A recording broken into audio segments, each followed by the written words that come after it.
Hakim-Hakim 14. Perkawinan Simson dan teka-tekinya. Simson pergi ke Timna dan di situ ia melihat seorang gadis Filistin.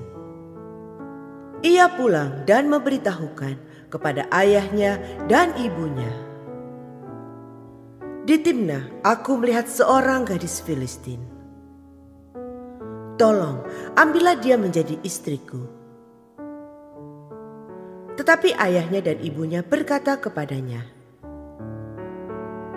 tidak adakah di antara anak-anak perempuan sanak saudaramu atau di antara seluruh bangsa kita seorang perempuan, sehingga engkau pergi mengambil istri dari orang Filistin, orang-orang yang tidak bersunat itu? Tetapi jawab Simson kepada ayahnya, ambillah dia bagiku, sebab dia kusukai. Tetapi ayahnya dan ibunya tidak tahu bahwa hal itu daripada Tuhan asalnya. Sebab memang Simson harus mencari gara-gara terhadap orang Filistin. Karena pada masa itu orang Filistin menguasai orang Israel. Lalu pergilah Simson beserta ayahnya dan ibunya ke Timna. Ketika mereka sampai ke kebun-kebun anggur di Timna, maka seekor singa muda mendatangi Simson dengan mengaum. Pada waktu itu berkuasalah roh Tuhan atas dia, sehingga singa itu dicabiknya seperti orang mencabik anak kambing tanpa apa-apa di tangannya. Tetapi tidak diceritakannya kepada ayahnya atau ibunya apa yang dilakukannya itu.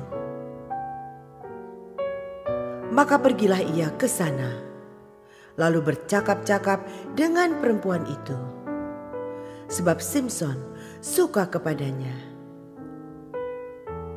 Setelah beberapa waktu, kembalilah ia ke sana untuk kawin dengan perempuan itu. Dan ketika ia menyimpang dari jalan untuk melihat bangkai singa itu, tampaklah ada kawanan lebah pada kerangka singa itu dan juga madu. Digeruknya madu itu ke dalam tangannya, dan sambil memakannya, ia berjalan terus. Kemudian pergilah ia kepada ayahnya dan ibunya, dan memberikannya juga kepada mereka. Lalu mereka memakannya. Tetapi tidak diceritakannya kepada mereka bahwa madu itu dikeruknya dari kerangka singa. Setelah ayahnya pergi kepada perempuan itu, Simson mengadakan perjamuan di sana. Sebab demikianlah biasanya dilakukan orang-orang muda. Ketika mereka melihat dia, dipilihlah 30 orang kawan untuk menemani dia. Kata Simson kepada mereka, aku mau mengatakan suatu teka-teki kepada kamu. Jika kamu dapat memberi jawabnya yang tepat kepadaku dalam 7 hari selama perjamuan ini berlangsung dan menebaknya, maka aku akan memberikan kepadamu 30 pakaian lenan dan 30 pakaian kebesaran. Tetapi jika kamu tidak dapat memberi jawabnya kepadaku, maka kamulah yang harus memberikan 30 pakaian dalam dan 30 pakaian kebesaran kepadaku. Kata mereka kepadanya, katakanlah teka-tekimu itu, supaya kami dengar. Lalu katanya kepada mereka,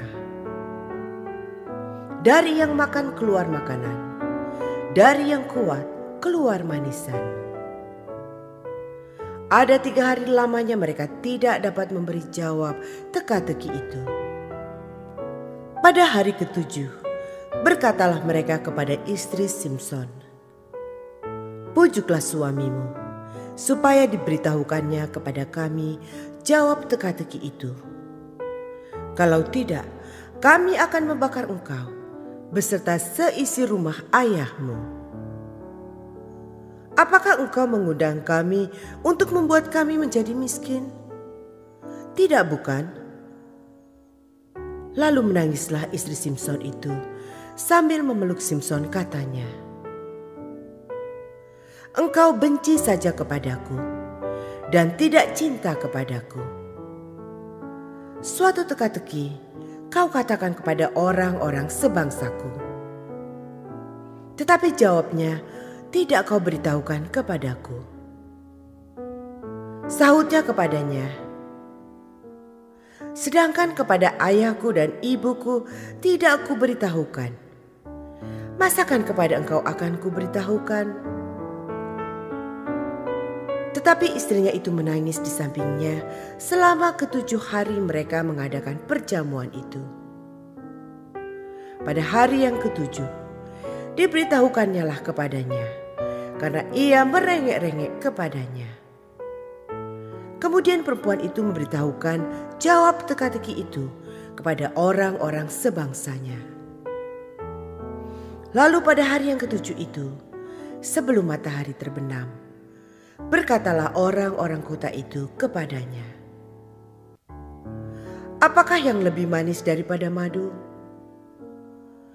Apakah yang lebih kuat daripada singa?" Sahutnya kepada mereka, "Kalau kamu tidak membajak dengan lembu betinaku, pasti kamu tidak menebak teka-tekiku. Maka berkuasalah roh Tuhan atas dia." Lalu pergilah ia ke Askelon dan dibunuhnya 30 orang di sana. Diambilnya pakaian mereka dan diberikannya pakaian-pakaian kebesaran itu kepada orang-orang yang dapat memberi jawab teka-teki itu. Tetapi amarahnya masih juga bernyala-nyala. Lalu pulanglah ia ke rumah ayahnya. Maka diberikanlah istri Simson itu kepada kawannya, bekas pengiringnya.